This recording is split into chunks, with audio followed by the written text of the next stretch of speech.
All right, so now that we've learned a lot of rules for taking derivatives, we're going to look at higher order derivatives. So in this example, I want to find the second derivative of a couple of functions. First, a polynomial. Polynomials, as I've said in class, are like the nicest functions you can meet. They cooperate very nicely in terms of continuity and differentiability. And then this is going to be a messier example over here with the x secant x. Okay, but the friendlier example first. So f of x equals 2x to the fifth minus 3x to the fourth plus 4x minus 9. In order to find the second derivative, I need to first find the first derivative. And the idea is going to be, okay, in order to find the second derivative, we take the derivative of the first derivative. Okay, so I'm going to need this first derivative first. All we need in order to differentiate this is good old power rule. So let's say the 5 comes down, so that's 2 times 5, that'll be 10. X to the, take 1 away from this exponent, so 10x to the fourth, minus, okay, so here the 4 comes down, 4 times 3 is 12. Take 1 away from the exponent, so now this is x cubed.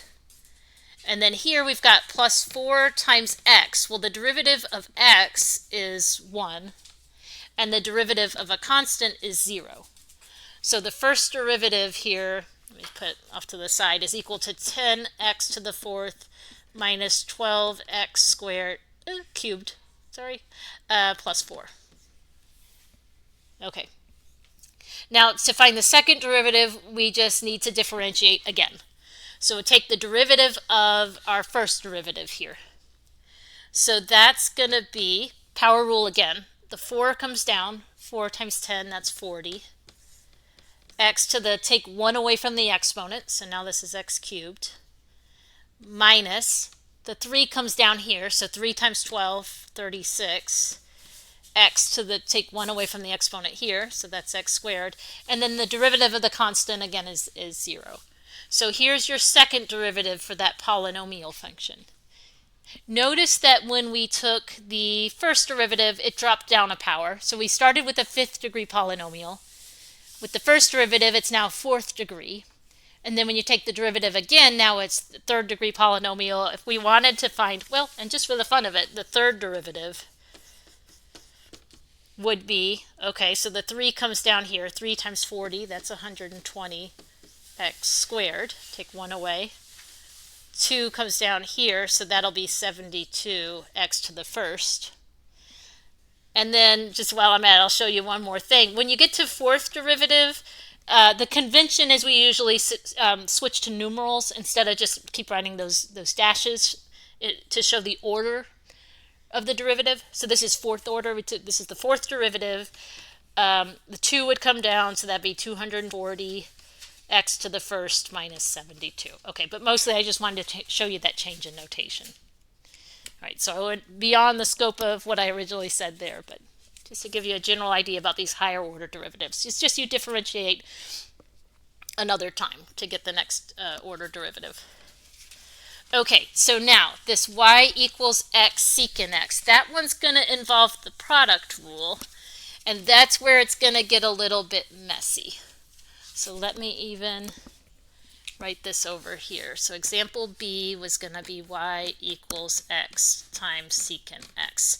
And we're going to need the product rule here. Okay, so in order to find the second derivative, just like with the last example, we have to first find the first derivative. Using the product rule here, so I'm going to look at it as product of two functions. I've got x times secant x. Okay, so take the derivative of one part at a time. Suppose I differentiate the x first. Derivative of x is 1. Leave the secant alone, secant x. Okay, so now it's product rule. We need the second part of this, so it's plus. Now you leave the x alone, and you take the derivative of secant x. So the derivative of secant x is secant x times tangent x. And so this, as you can see, is going to be where it gets to be a little bit of trouble in the second derivative. But okay, so our first derivative is secant x plus x secant x tangent x. If we now take the second derivative, okay, well, so the first part's straightforward. Take the derivative of secant. That's secant x times tangent x. Okay, here's where we're in for a wilder ride. So we've got the product of now three functions. We've got x times secant x times tangent x. I'm going to have to use the green, which I know doesn't show up so great, but all right. You can apply the product rule in the same way when you've got a product of three separate functions. The rule is differentiate one function at a time. We'll leave the other two parts of that product alone when we have three parts like this. So when we're differentiating this, it's going to take a lot of room. So I just want to show all of this is going to be the derivative of the x, secant x, tangent x. All right, I'm going to start in the first position and then work my way across. So if I take the derivative of x, that's 1. Leave the other two functions alone. So leave secant x alone and leave tangent x alone. This is where the colors really help, I think, to keep track of what you're doing. Okay. Plus, now we're on to the next one. Leave the x alone, leave the tangent x alone. Now we're going to differentiate secant. Let's say it that way. So if we differentiate the secant, that's going to be secant x times tangent x. I'm running myself out of room again. Leave the x and this tangent x alone.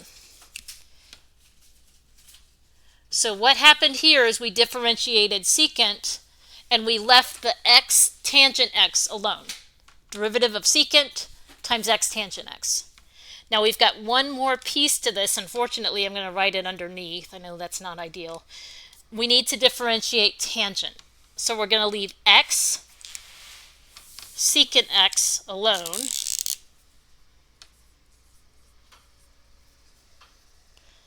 And take the derivative of tangent, which is secant squared x.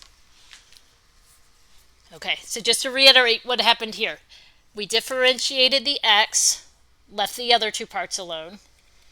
And then we differentiated secant here, left the other two parts alone, x tangent x.